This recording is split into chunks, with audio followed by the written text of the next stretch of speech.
Hi, Param. Let's take a look at your new set about libraries. Okay. While many people attach high importance to public libraries, others find their presence futile. In my opinion, a vast variety of knowledge from the books in public libraries is of paramount importance for the users. A modern school of thought might find such libraries useless due to a few implausible reasons. This essay will discuss both views using examples of Karl Marx and Harvard research. All right. Let's talk a little bit about some awkwardness. Not a lot, just a little bit. Let's talk about it. I didn't like the word variety here. Variety is a word that we want to use usually with countable nouns. So in other words, a variety of resources, a variety of things, a variety of books, okay? But knowledge being uncountable doesn't really work with variety. Maybe range might have been better, okay? So you could try that. I didn't really like this for the users. It just felt a little strange. Is of paramount importance for users. Okay, maybe better. And then I didn't like this using examples of Karl Marx. Maybe from Karl Marx and Harvard research. Better, I think, there. Okay. Now, let's talk a little bit more about the content of this. Now, this essay, this prompt is a little interesting, because it's asking you what your opinion is. So you are clearly in favor of public libraries, and you think that this is not really an appropriate thought. So it's okay to talk about both of them and your opinion about both of these arguments. But I found that the way you posed your position here, I found it a little awkward. So first you talk about your opinion, and then you say, I just thought it wasn't really well linked, and it just created some awkwardness. So here's what I would suggest instead. Start with the thing that you don't really agree with, and then say what your position is, the one that you support. It's a stronger way of doing it. It's a little more logical. Okay, it gives more weight to your position. So how could you have done it? You could have said that, in my opinion, while the reasons supporting the uselessness of libraries are mostly implausible, the vast range of knowledge from books in libraries, in public libraries, is of paramount importance. Okay, so that was one way to do it. Or rather than using and, because these are essentially two similar ideas. In other words, you're rejecting this and you're supporting this. So you also could have said, schools of thought finding such libraries, or rather public libraries, useless, seem implausible, since the variety of knowledge from books in public libraries is of paramount importance. Okay, so that would have been, I think, a better connected way of doing this. I guess either one is okay. I think I personally prefer the second one. Okay, let's move on. To begin with, there is ample evidence to support that public libraries have a crucial role to play in a given society. The primary reason for their significance could be that they are the storehouse of information available to humanity. Without their presence, individuals may have to start from scratch. What does that mean? Why do they have to start from scratch? Since they are less likely to have a chance of knowing the available research done. That's not a full sentence, Param. You should have connected these together in one sentence, okay? This is a fragment, so be careful with that. Let's try it again as one sentence. Without their presence, individuals may have to start from scratch, since they are less likely to have a chance of knowing the available research done by previous generations. Get rid of the.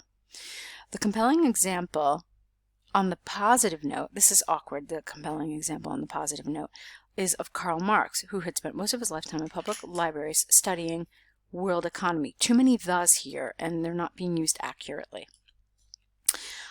So let's try this. A compelling example of this is Karl Marx, who spent most of his lifetime in public libraries studying world economy. Okay, had he not had the availability or access to such libraries, the world might have missed the successful breakthrough research in the economy done by him. Okay, nice grammar there, good job. Therefore, in order to keep the possibility of such upcoming scholars open, it is best to preserve and develop public libraries. Okay, this is good. We'll talk a little bit more about it in a minute. Nevertheless, experts who consider public libraries useless have some reasons to back their opinion.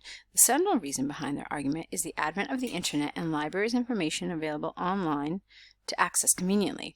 Statistical data shows that not only the text available online constitutes just around 12% of the overall text, but also the online sources are underdeveloped to present all the relevant researches in the system when browsed. Okay, there's a problem with grammar in this whole sentence, so it was a little murky. I didn't really understand what you were trying to say. So not only the text, but also the sources are underdeveloped.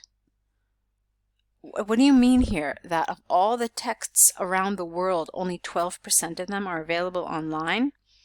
I think that's what you meant, but the way it was expressed was really unclear. So I would have rewritten it to be a little clearer. Evidently, a study conducted by Harvard shows that almost 70% of professionals still rely on public libraries over the internet. Okay, hence it is crystal clear that public libraries are not useless even in the era of the internet. Okay, also a little thing about grammar. Research is uncountable. Okay, so it doesn't get an article and it doesn't go in the plural. On the other hand, study is countable, so it gets both articles and can be plural. Okay, fine. So, from the arguments and examples given, I can assert beyond doubt that public libraries are as important today as they were in previous decades when nobody had thought of the internet. This is why the opinion of some who think such libraries are not worthwhile is baseless. Okay, I like that last sentence. That was nice. So I am pretty happy with this. There were a couple little areas of awkwardness. There were a couple of grammatical things happening, like with the, as we've established in the past, that it's something that you need to revise a little bit. There are lots of what you probably need is a good advanced grammar resource discussing articles. So that's something I would recommend to you. But on the whole, I liked this. I thought a lot of the vocabulary was nice. I thought you had some good grammar.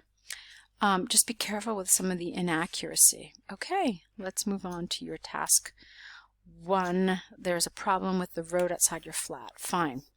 Dear Sir, Madam, I, Param Singh, a resident of 3rd Street in Task Society, am writing this letter to bring your attention to the open manhole on the side of the street for many days.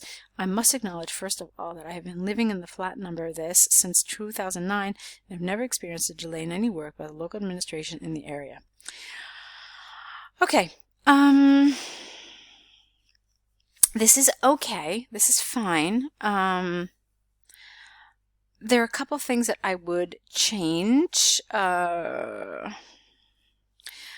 This doesn't feel 100% natural where you start I, Param Singh. Okay. I would have maybe started a little differently. It's a better idea, I think, to start with the reason for writing. Okay. So, for example, Dear Sir or Madam, I am writing to bring your attention to the open manhole on the side of XYZ Street. Okay, and then you also can't say for many days. For many days needs present perfect.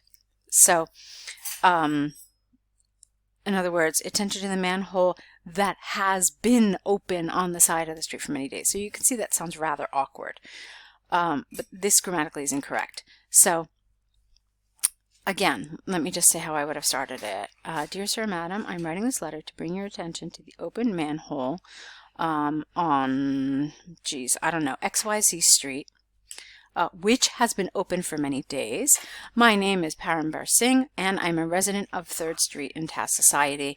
I have been living at this address for many years, and I must say that this is the first time such an incident has occurred. I must say that I have never experienced such a delay in any work. But I don't even know why you would say that, to be honest with you, that you have never experienced a delay. I don't know if it's particularly relevant. So I would probably have left it out, okay? You could have just said instead, and I am drawing your attention to this problem as the manhole has created serious issues in our neighborhood. Okay? Probably be more relevant here. Okay. All right, so then you decide to do however. All right, with the changes that I'm suggesting, however, probably wouldn't be appropriate here. So let's ignore it for a second and see the rest of the sentence. For the past few weeks, the work of sewerage is in progress in our society. Not surprisingly, the said work is largely completed ahead of time, but a manhole dug for some purpose on the side of the street has been left open by the labor. It has been over a week now that it is just covered with a wooden sheet. Okay, this feels a little awkward to me. The work of sewerage. It's not a particularly natural way of saying this. So maybe sewerage works would have been better. And also, the tense is wrong here. Remember, for the past few weeks, when you use for or since, you're pretty much obligating yourself to use the present perfect. So it could have been this. However, for the past few weeks, sewerage works have been in progress in our society. Okay, again, I don't understand why you're saying that it is completed ahead of time, why that's relevant, why you're saying that it's not surprisingly. This didn't really make any sense to me. So maybe you could have said something else, like, not surprisingly, the work has been completed relatively quickly. I mean, maybe that would have made sense. But a manhole dug for some purpose on the side of the street has been left open by the labor. It has been over a week now that it is just covered with a wooden sheet. Okay, it's fine. As you may infer, get rid of that. It doesn't fit here. As you may infer, comma, this unfinished manhole has a tendency to invite misfortune. It would be highly appreciated if you could arrange either to properly safeguard the manhole or fill it with concrete immediately. I hope you will take prompt action in this matter. Thank you in anticipation. Yours faithfully. Okay. So it's lovely. You introduced yourself. You tell the counselor what you would like to be done. What I didn't really think you did a great job of is explain what the problem is. You're anticipating a problem. You haven't said that there is a problem or that it's created a problem. And so I think if you had approached it like this, it would have given you a better opportunity to develop this a little more. So you could have said that already several cars have hit the manhole, creating flat tires, or you could have maybe said that, children play on bicycles and with balls in the area, and so this is exceedingly dangerous for them. So I thought that needed a little more development, okay? Either way, even if you want to say that nothing bad has happened so far, but something bad could happen, or to say that, in fact, the wooden sheet on top has come off because of wind, and several cars have fallen into the manhole, with damage to their automobile, so forth. So I did think it needed a little bit more here. On the whole, though, it was good. We talked about some of the awkwardness. We talked about some of the grammar. So just be aware of that. I think that the main things that I found in this set of essays, apart from just general awkwardness of, various reasons, was the, again, your use of the. And here I think we saw some instances of the present perfect needing to be used instead of some other tense.